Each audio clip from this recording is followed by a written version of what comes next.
Hey, guys, tonight we're beginning with something that sounds a little bit mysterious. Don't worry, no jump scares, no loud surprises, just one of those quiet, lingering puzzles that humans have stared at for centuries. So, imagine this. You're walking through some ancient ruins, maybe in Mesopotamia, or a lonely Egyptian temple, or a half-buried city in Anatolia. The walls are covered in symbols, lines of strange marks carved into stone. They look like writing, kind of neat, orderly, purposeful. You can feel the intent behind them. Someone a very, very long time ago wanted to leave a message here. But here's the thing, you don't know what it says. No one does. It might be a shopping list. It might be a hymn to the gods. It might be a king bragging about how tall his palace walls were. For centuries, some of the greatest minds in Europe and beyond stared at these symbols, and nothing, just silence. Tonight, we're going to drift through that story. The story of how we finally learned to read the ancient languages that had been dead for thousands of years. Hieroglyphs, cuneiform, and a few that, well, we're still guessing on. It's not a fast story. It's a story full of stubborn scholars, misinterpretations, weird rivalries, and honestly, some impressive levels of pettiness. And of course, the sheer patience of spending decades squinting at triangles on clay tablets and trying not to lose your mind. So, grab your blanket, dim the lights, and let's sink back to a world where entire civilizations had written everything down, but for the longest time, those words might as well have been locked in a safe with no key. Let's start with Egypt. Because if we're going to talk about mysterious scripts, the hieroglyphs are basically the rock stars of unreadable writing. For centuries, everyone knew they existed. They were carved all over temple walls, obelisks, tombs. Ancient Greek tourists in Egypt had already been gawking at them 2,000 years ago, and the Greeks, being the Greeks, immediately made up their own theory about what they meant. Herodotus, the father of history, or the father of making things up with confidence, thought they were symbolic pictures, which, okay, they are, kind of, but he thought they were basically little illustrations, like a rebus puzzle, you know, and when you draw an eye and a bee and a leaf to mean believe. Very cute, but not very accurate. And then later generations doubled down on this idea. The hieroglyphs, they thought, weren't a practical language at all. They were mystical, symbolic, almost magical. The whole thing became wrapped in this aura of mystery, which was convenient, because it excused the fact that no one had the faintest idea what they were saying. Fast forward to medieval Europe, and hieroglyphs were basically aesthetic wallpaper. Artists and alchemists would copy them without the slightest clue what they meant. They just looked exotic, like the ancient Egyptians were decorating their tombs with secret codes only priests could read. By the 1600s, some scholars were confidently publishing translations. One guy looked at a row of hieroglyphs and decided it was a religious text about the Trinity. Spoiler, it wasn't. But confidence goes a long way when no one can prove you wrong. So for centuries, these little owls, reeds, and squiggly lines were basically the world's longest unsolved crossword puzzle. And the actual meaning of the words, the actual voices of the ancient Egyptians, completely silent. Now, let's float over to Mesopotamia for a minute, because Egypt wasn't the only place with unreadable texts. In fact, Mesopotamia was practically drowning in them. Archaeologists in the 19th century started digging up these baked clay tablets covered in wedge-shaped marks. Thousands of them. They were stacked up in the ruins of palaces and libraries like someone had tipped over an ancient office depot. This was cuneiform. It looked, well, kind of like bird tracks pressed into mud. The symbols were all little triangles and lines, pressed in with a reed stylus. To be honest, it doesn't exactly scream great literature when you first look at it, but there it was, hundreds of thousands of lines of text, entire archives, law codes, contracts, stories, hymns. If only someone could read them. Of course, no one could. For centuries, people saw these marks on ruined buildings and had absolutely no idea what they were looking at. Some thought they were random decoration. Some thought they were just tally marks, like someone keeping score in a very long game of tic-tac-toe. Even into the 1700s, scholars weren't sure if cuneiform was even a writing system. Maybe it was just symbolic doodling. Maybe ancient Mesopotamians had decorated their walls with mysterious scratches for fun. Because why not?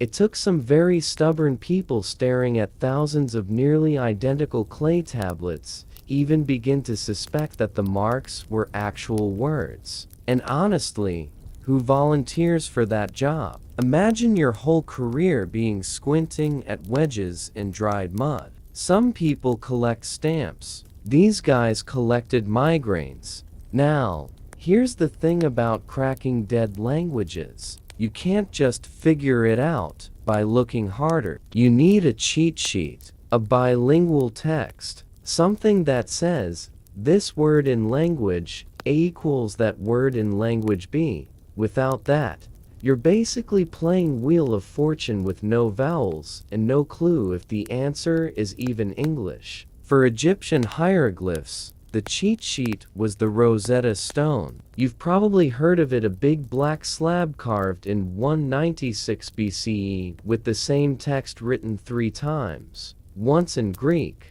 once in Demotic, a later Egyptian script, and once in hieroglyphs. It was basically the ancient world's version of Google Translate, except instead of instantly spitting out your result, it took about 20 years of scholarly elbow fencing before anyone actually cracked the code. The stone itself was rediscovered in 1799 by French soldiers digging around in Egypt. Of course, it was the French. Napoleon had taken his army to Egypt, partly to annoy the British, partly to pretend he was Alexander the Great, and partly because, why not? He was Napoleon. He did things like that. So his soldiers are building fortifications near a town called Rosetta. They dig up this big slab of granodiorite, and suddenly everyone realizes this could be the key. A bilingual text. Exactly what was needed. The problem? France lost the war, and the British immediately claimed the stone for themselves. Because if there's one thing the British Empire loved more than tea, it was stealing artifacts. The Rosetta Stone ended up in the British Museum, where it still sits today, collecting dust and field trip selfies. But the stone itself didn't magically give up its secrets. Scholars still had to figure out the connections. And this is where things get, well, a little bit like an academic soap opera. The 2 main characters were Thomas Young, a British polymath who dabbled in literally everything from physics to medicine, and Jean-François Champollion, a French linguist who basically lived and breathed ancient languages. Young got the first foothold. He managed to match some hieroglyphs with proper names like Ptolemy and Cleopatra, because royal names were conveniently written inside little oval frames called cartouches. Handy, right? It's like the Egyptians were leaving sticky notes for future scholars. But Young stalled out. He still thought the hieroglyphs were partly symbolic, not fully phonetic, which, to be fair, was the same mistake everyone else had made for centuries.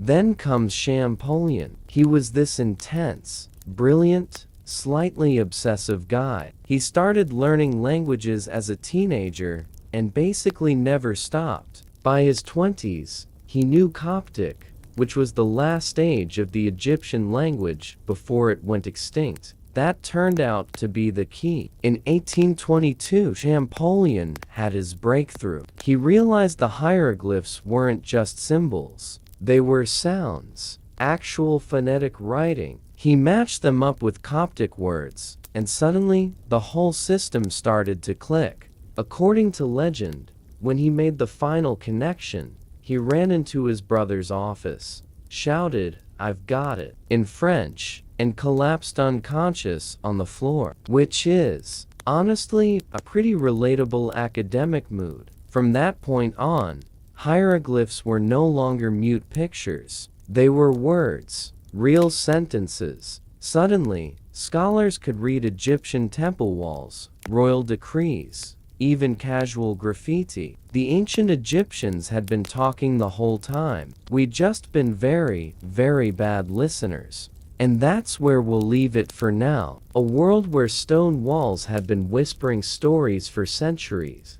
And only in the 19th century did we finally start to catch the words. In the next part, we'll drift further into Mesopotamia and watch as equally stubborn scholars started to untangle cuneiform, a process that involved international rivalries, baked clay, and more than one suspiciously wrong translation. So, tuck in, because the silence of ancient writing is just starting to give way to voices. Part 2, the clay library nobody could read.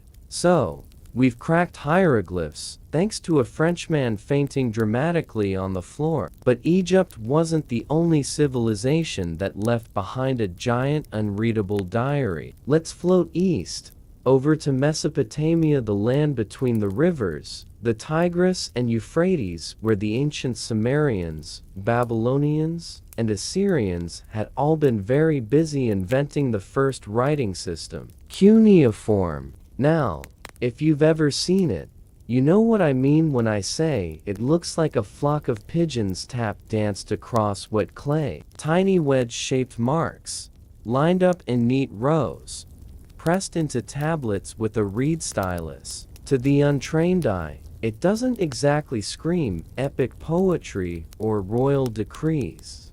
More like chicken scratch. And here's the kicker. The Mesopotamians absolutely loved writing. They didn't just dabble in it.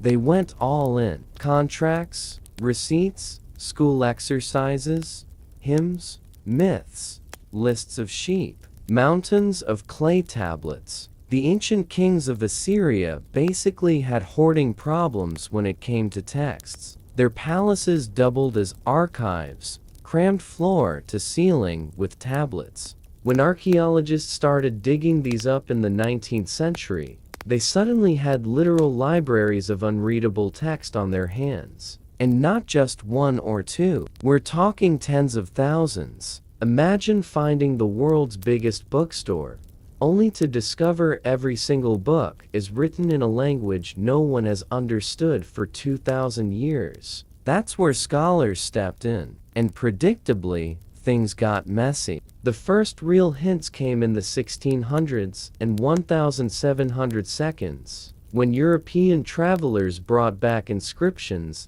they'd copied from ancient ruins in Persia. These were trilingual inscriptions, Old Persian, Elamite, and Babylonian, carved into cliffs by kings who wanted everyone to know just how great they were. One of the most famous is the Behistun inscription, carved by King Darius the Great around 520 BCE. Think of it as his LinkedIn profile, written in stone. It's 30 feet high on the side of a mountain in what's now Iran, which raises the obvious question, who did he think was going to stop and read it? Passing goats. Anyway, the Behistun inscription turned out to be the Rosetta Stone of cuneiform. But of course, someone had to risk their life to copy it first. Enter Henry Rawlinson, British officer with more curiosity than self-preservation instincts. In the 1830s, Rawlinson literally climbed the cliff face with ropes to copy the inscriptions by hand. Imagine dangling 30 feet up with a notebook,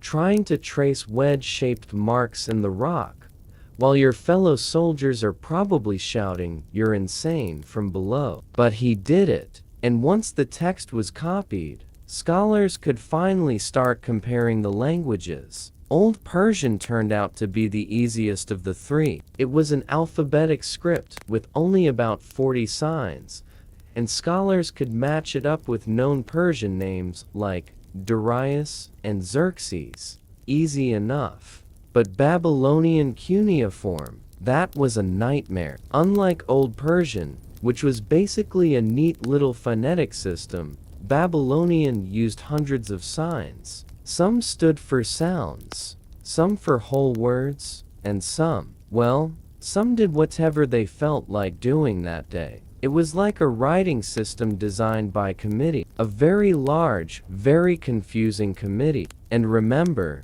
Babylonian wasn't even the first cuneiform language. Before that, the Sumerians had used the same symbols for their own entirely unrelated language. Over thousands of years, the script evolved, got borrowed, adapted, and twisted until it was less a language and more like an ancient IKEA instruction manual. So, when scholars in the 19th century sat down to figure this out, they were essentially trying to solve three puzzles at once.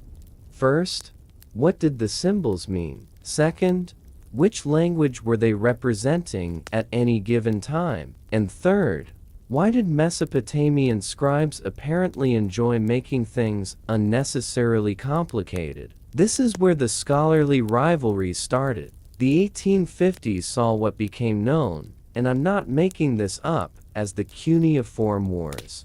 Not actual wars, just a heated academic feud. Four scholars were all working on translations of Babylonian cuneiform: Henry Rawlinson, Edward Hinks, Jules Oppert, and William Fox Talbot. Each of them thought they were the one who had cracked the code. And like academics everywhere, they were not shy about publishing papers insisting the others were wrong. The debates got so intense that eventually the Royal Asiatic Society in London had to step in and hold a kind of translation bake-off. Here's how it worked. The society handed each scholar a newly discovered inscription. They were told to go home, translate it in secret, and then bring back their results, like an ancient language version of Great British Bake Off, except with more wedge marks and fewer soggy bottoms. When the translations were revealed side by side, everyone was shocked. The scholars had all come up with basically the same meaning. Sure, their wording was slightly different, but the core translation matched. That was the proof. Cuneiform had finally been cracked. Thousands of years of silence were broken. For the first time since antiquity, humans could read the laws of Hammurabi, the Epic of Gilgamesh, and the royal boasts of Assyrian kings. And yes, many of those royal boasts were exactly as over the top as you'd expect. I, mighty king of the universe, crushed my enemies and piled their bodies in heaps. Not exactly bedtime reading, but hey, at least the words made sense now. Now, let's not over-romanticize this. The process wasn't glamorous. It was decades of staring at clay tablets under bad lamplight, slowly making charts of signs, and arguing about whether this particular wedge stood for dog or mountain. Scholars spent years publishing papers with titles like "On the Possible Phonetic Value of the Fourth Sign in Column B." Riveting stuff. But beneath the tedium was something quietly profound. Whole civilizations that had been nothing more than ruins and legends suddenly had voices again. We could hear the bureaucrats tallying sheep, the students practicing multiplication, the priests chanting prayers, and tucked in among the dry records were glimpses of humanity that felt startlingly familiar. Letters from one friend to another, complaints about taxes, a student writing "I hate school" in the margin of a tablet. The kind of things that remind you people have always been people, whether in 2000 BC or 2025 CE. So by the mid-19th century, two of the great unspeakable scripts of the ancient world had been cracked. Egyptian hieroglyphs, thanks to the Rosetta Stone and Champollion's stubborn brilliance. Mesopotamian cuneiform, thanks to Rawlinson's cliff climbing and a small army of scholars arguing themselves into agreement. But we're not done, because while some ancient languages gave up their secrets, others are still playing hard to get. The Indus Valley script, linear A from Crete, the mysterious glyphs of Easter Island, they remain stubbornly unreadable, silent puzzles waiting for their own Rosetta Stones. And in our next part, we'll float gently toward those mysteries, the scripts that refuse to speak, no matter how many brilliant minds have tried to coax them. Part 3. The words that still refuse to speak. So, by the mid-19th century, scholars were feeling pretty smug. Hieroglyphs, decoded, cuneiform, cracked. Ancient kings and priests could finally boast across millennia, their words spilling out of dusty libraries and temple walls. But of course, history never gives up all its secrets so easily. Some scripts still stare back at us in silence. They sit there,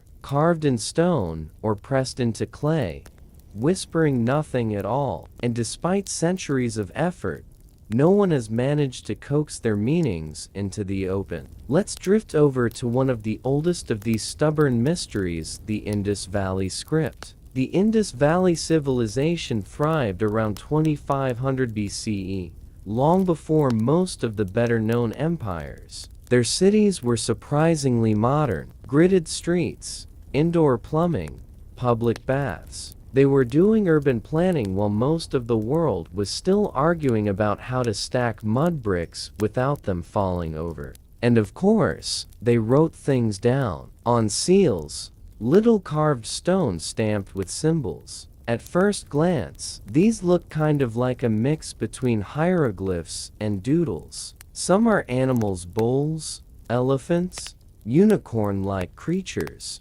Others are abstract marks, lines, and dots. Here's the frustrating part. We have hundreds of these seals. We know the civilization was literate, but the inscriptions are always short. Just a handful of signs. Like if you found a culture's entire written record, and it was only bumper stickers. That's the first problem. There's not enough text to work with. Deciphering a script usually requires long passages you can compare and analyze. Think of the Rosetta Stone, with full paragraphs side by side. The Indus seals give us 5 characters and a picture of a cow. Not exactly ideal. The second problem, we don't know what language the Indus people spoke. With Egyptian, Champollion had Coptic as a descendant language. With cuneiform, scholars could triangulate with Persian and Semitic tongues. But the Indus Valley language left no living relatives. It just vanished. So scholars have tried everything. Pattern analysis, computer models, comparisons to Dravidian languages of southern India. Some argue it was a Proto-Dravidian tongue. Others think it wasn't even a true writing system at all, just symbols for families or clans. The debate goes in circles. At the end of the day, the Indus script remains a polite but stubborn silence. A great civilization that left us plumbing, city planning, and mysterious unicorn seals, but no readable diary. Let's float west now, over to the island of Crete, in the Bronze Age. Around 1800 BC, the Minoans developed their own writing system. Actually, they had two, Linear A and Linear B. Linear B we've cracked. In the 1950s, an architect named Michael Ventris, who basically did cryptography as a hobby, managed to prove it was an early form of Greek, which was a shocking twist, since no one expected the Mycenaeans to have borrowed their script from the Minoans. Ventris became a kind of accidental celebrity among linguists. But Linear A, still unsolved. The script looks very similar to Linear B, same style of neat little abstract signs. Like someone designed an alphabet with a ruler and too much coffee. But the language underneath? Not Greek. Not anything we recognize. Linear A shows up mostly on tablets recording economic transactions, lists of goods, accounts, offerings. Very practical stuff. Which is ironic, because if there's one kind of ancient text you'd think would be easy to decode, it's receipts. But without knowing the underlying language, the signs remain stubbornly mute. Scholars have tried to match it to everything from Semitic languages to Anatolian dialects. Some have even suggested it might be entirely isolated, a language family lost without descendants. Which means unless we stumble across a Minoan Rosetta Stone, Linear A will probably remain an unsolved riddle. So, the Minoans gave us stunning palaces, beautiful frescoes, and a writing system that says wheat, barley, goats, but never tells us a story. And then there's Easter Island, thousands of miles out in the Pacific, one of the most isolated places on Earth. The Polynesians who settled there carved massive stone statues, the moai, that still stare silently over the island. But they also left behind something even strange: rongorongo. Rongorongo is written on wooden tablets, covered in rows of strange glyphs. Human figures, birds, fish, plants, all lined up in an orderly script. It's the only known indigenous writing system from Oceania, which is impressive, but also frustrating, because we can't read it. The tablets were collected in the 19th century, but by then, the knowledge of how to read them had already been lost. Missionaries discouraged the practice, colonial disruptions broke traditions, and the oral culture shifted. By the time scholars showed interest, no one alive could explain the symbols. The script itself is unusual. It's written in a system called reverse boustrophedon, which is a fancy way of saying the lines alternate directions. You read one line left to right, then flip the tablet and read the next line upside down, right to left, which sounds like a nightmare for anyone with dyslexia. Decipherment attempts have gone nowhere. Some think it's not even full writing, maybe proto-writing, used for ritual chants. Others argue it encoded a lost Polynesian language. Whatever the truth, the tablets still sit in museums, silently lined with figures no one can interpret. Rongorongo remains a reminder that not all scripts will yield to modern cleverness. Some are simply gone, their keys lost with the cultures that once guarded them. There are others too. The Etruscan language of Italy, partly readable, but with so many unknowns it feels like translating in fog. The Phaistos disc, another Cretan mystery, with its spiraling stamped symbols that scholars argue over endlessly. And let's not even get started on the Voynich manuscript, the Renaissance-era book written in a script so bizarre that half the internet thinks it was either a hoax or the fever dream of a very bored monk. All of these remind us of one quiet truth. Language is fragile. Civilizations rise and fall, but without continuity, their words can vanish forever. So tonight, as we floated from the triumphant cracking of hieroglyphs and cuneiform to the stubborn silences of Indus seals, Linear tablets, and Easter Island glyphs, we're left with an odd sense of humility. For all our cleverness, for all our computers and algorithms, there are still voices we cannot hear, messages carved with care thousands of years ago, waiting for anyone to listen. And maybe we never will, and perhaps that's fitting. History shouldn't give up all its secrets at once. Some puzzles are meant to stay mysteries, gentle reminders that the past is not a solved riddle, but a dream half remembered. So as you settle deeper into your pillow, let the unreadable scripts drift through your mind, lines of owls, reeds, wedges, and spirals, stretching across millennia, whispering softly in languages no one knows. Silent lullabies from civilizations long gone. Part 4.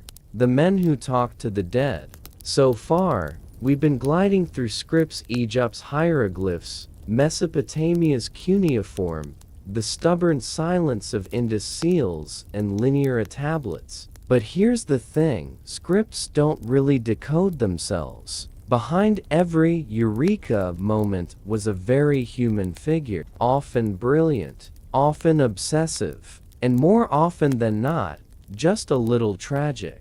Because spending decades staring at meaningless squiggles does things to you. Let's drift back to Champollion, the Frenchman who cracked hieroglyphs.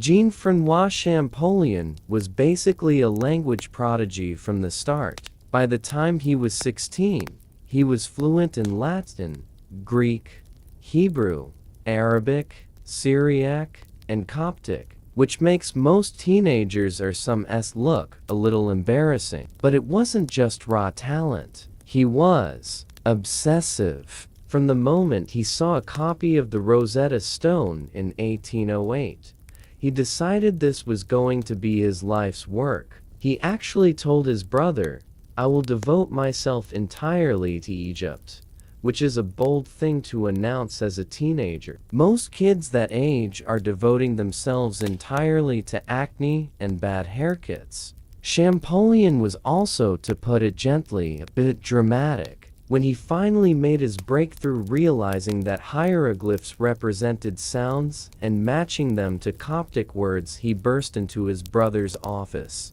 shouted, "Je tiens l'affaire, I've got it," and promptly collapsed unconscious. He stayed in bed for 5 days, which is one way to celebrate an intellectual victory. His obsession took a toll. He spent so many years hunched over manuscripts, half-starved and chain-smoking, that by the time he became the official professor of Egyptology in Paris, his health was wrecked. He died at 41, leaving behind a half-finished dictionary of hieroglyphs. So yes, he gave the dead their voices back, but it cost him his own. Now, let's drift to Mesopotamia again and Henry Rawlinson, the cliff-climbing soldier scholar who helped crack cuneiform. Rawlinson wasn't exactly your stereotypical dusty academic. He was a British officer stationed in Persia, a man who apparently thought nothing of dangling from ropes over a 30-foot drop just to copy wedge-shaped inscriptions. Which raises the question, was he decoding ancient languages, or just showing off? Probably both. He spent years piecing together the Old Persian section of the Behistun inscription, cross-checking names of kings, and building a syllabary. But his biggest challenge came not from the cliff face, but from his colleagues. Rawlinson had rivals. Edward Hincks, for one, an Irish clergyman who, unlike Rawlinson, wasn't climbing cliffs, but was every bit as stubborn. Hincks was brilliant, detail-obsessed, and utterly uncompromising. He once snapped at Rawlinson in print for making rash conclusions, which is basically Victorian speak for, "You're winging it, you idiot." Then there was Jules Oppert, a German-born French scholar who cheerfully argued with both of them. And William Fox Talbot, yes, the same guy who helped invent photography, who decided he could also crack cuneiform in his spare time. Because why not? The four of them bickered, accused each other of errors, and generally acted like rival wizards fighting over a spellbook. Their feud got so heated that the Royal Asiatic Society